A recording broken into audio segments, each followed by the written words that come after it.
Some big news outside of the trade market here, Jay. The Colts will start Joe Flacco against the Vikings on Sunday. This one is from Mike Chappell. Colts head coach Shane Steichen. Joe will be our quarterback going forward. Joe gives us the best chance to win right now. Not giving up on Anthony Richardson. It was my decision. It's a fine line, Jay. I mean, you're developing a very raw quarterback that's struggling, and you're in a playoff hunt. And Joe Flacco, from a football perspective and a fantasy perspective for the guys in this offense, has given them more this year. So basically, Joe Flacco, in terms of the betting market, he's worth 2 points over Anthony Richardson. That's a lot. Vikings line against the Colts moved from 7 down to 5 when Flacco was announced as the starter. We had a similar move when Richardson was ruled out of a game late a few weeks ago. So Flacco certainly gives them a better chance to win right now. Fantasy-wise, Josh Downs, Michael Pittman, these guys become viable again, particularly Pittman, because he was just not viable at all. With Richardson, Flacco's going to be better. Flacco just throws so many just crosses and slants. Like, he's just going to activate that part of the offense so much more than Richardson. But this is fascinating to me, Connor, just from an NFL perspective, really, and the fact that they have done this and I get it, there are so many competing factors. I'm not sure there is a right or wrong that you can land on, but just the fact that, Flacco does give them a better chance to win. They're 4-4. They're like, slight dogs to make the playoffs, but they can very realistically make the playoffs with Flacco. And I get that you've got to give the rest of the guys on that roster and that coaching staff the best chance to win. At the same time, you spent the 4th pick on the draft on Anthony Richardson. I'm not sure you've seen enough from him to give up on him. And I know they're saying they're not giving up on him, but they're kind of giving up on him a little bit. That is. I was looking at some. It's just a new era, man. I was looking at some stuff this morning. Quarterbacks was getting years to play. David Carr had 2 straight years of throwing more interceptions than touchdowns, and after those 2 seasons, he played 3 more. Right. Trent Dilfer, same thing. He played 4 more seasons with the Bucks after 2 seasons of throwing more picks. Like, it's crazy. Eli was bad for about 3 full years. Yeah. You're not getting. You see Bryce Young. You see other guys from the 2022 draft.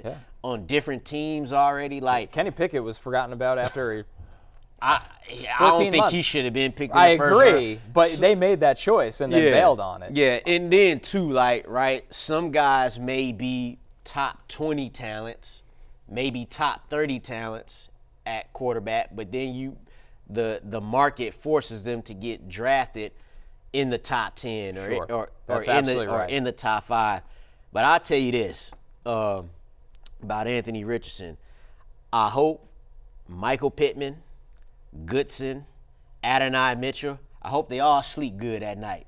Because if they caught them damn passes, I don't know if he'd have got benched. That's the thing. So Richardson was bad against the Texans. He was 2 of 15 at one point, but he was a lot better than his stat line. It might have been his best game of this season, even better than week 1. Right. It was, matter of fact, it was definitely better than week 1 because he missed throws in week 1. Right. That could have been touchdowns.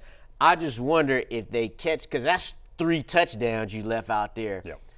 I just wonder but also too, tapping out was. That was, I think, it played into it. Yeah, I think that had to, and I think if he doesn't do that, my uninformed guess would be that he would be the starter. I agree. Because that was such just a bad look. It's tough. It's tough to even. Like, you can't say, I don't think you could cover, you can't defend that in any way. Yeah. Like, I've never seen it. And they really didn't. After this week during Steichen's presser, he was visibly upset but said he wanted to keep it internal. Ryan Kelly, a veteran on their offensive line, outright called it that's not the standard we play to, but he's working hard, he's young, and he's younger than Shadur Sanders, to keep things in perspective here.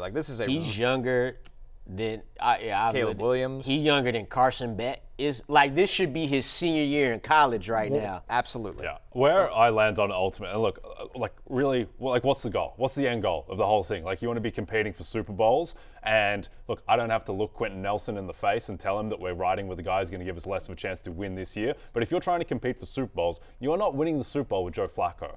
They are gonna, if they get the 7th seed and they go into Baltimore, what does it mean? You're going to be 9.5-point dogs in Baltimore. You're going to lose, and you're not going to win the Super Bowl this year. Anthony Richardson, him developing, there is the chance that he can become a guy, and he's so young and he's so raw that I would think that organizationally you want to just give him the best chance and give him a full year. I think, and to me it's different than Bryce Young, because Bryce Young had a full year and 2 games of looking like the worst quarterback in the NFL. And he never had moments. Yes. Richardson's had some moments where we go, that's the best throw of the week. Yes. I wish they would have let it played out the whole season. But I'm still in on them. This time next year, I'm gonna be saying, double down. I'm gonna be saying, you know what, people? I was just a year early. That's what I'm gonna be saying next year. As a fake New York Giants fan, I'd love the Giants to trade for Anthony Richardson somehow. At least that's who I wanted them to draft originally. Yeah, like there's put no him with Saquon, but whatever. Him and Dable would be awesome. Yeah, I think. we haven't seen enough from him to know that he is a failure. He's just too young. The tools are too raw. But in terms of right now, Joe Flacco. If you protect Joe Flacco, he gonna get the receivers the ball. He's a veteran quarterback. He's done it, and quite frankly, I think he's been a great backup to Anthony Richardson. Well, he's a star now, but I think he's helped him a great deal. Yes. I think he tried to help him a great deal. He actually said it before the Week 8 game. He said he needs to play. He needs to get reps. But in this particular situation, it forced the Colts' hands. So now we got Flacco back. I'm going to stay with Flacco, and God knows I have a lot of feelings about Joseph Flacco. But let's just not forget, he was very, very bad in the playoff game. I don't think he played very well against Tennessee. I thought he was awesome against the Jags this year. But he lit up some really bad defenses as well. That's a fact. I don't think Joe Flacco is going to come in and be the 13th best quarterback in the NFL. I think he's a below average quarterback. He just gives them more in the passing game, and he just can run the offense and provide a level of competence. But I don't think Joe Flacco is going to be. I would set the expectations. I'm glad you pumped the low. brakes right there. I'm glad you pumped the brakes, because did you see the Dolphins game versus the Colts? He wouldn't have survived that pressure. And that's Let's see how it goes against Brian Flores. Yeah, Sunday Night Football. That's the thing about that's the thing about Richardson. You'll have a chance. No quarterback is throwing off a 300-pound D line. Flacco ain't gonna do that. You saw when Jalen Ramsey blitzed them from the back. Richardson had no clue he was there. Shrugged him off like a ladybug. Yeah. That's gonna be the difference. So if you could protect Flacco, he'll be okay. Yeah, next 2 weeks they get the Dolphins and the Bills, and so those are going to be 2 pretty tough offense, 2 good pass rushes, and so we may see Anthony Richardson in a couple of weeks still. But a very strange and interesting situation. Hey, it's Matthew Berry from NBCSports.com and Rotoworld.com, and I want to thank you so much for watching whatever it is you just watched, or if nothing else, being too lazy to click out of the autoplay after this video started, after whatever it is you actually wanted to watch finished. But now that you're here, I'd like to take a moment here to ask you respectfully now, okay? I'm asking you respectfully to subscribe to the NFL on NBC YouTube channel. You'll get the latest Roto-World fantasy news headlines, all sorts of great shows, including my own Fantasy Football Happy Hour. So go subscribe now. Again, I'm asking respectfully.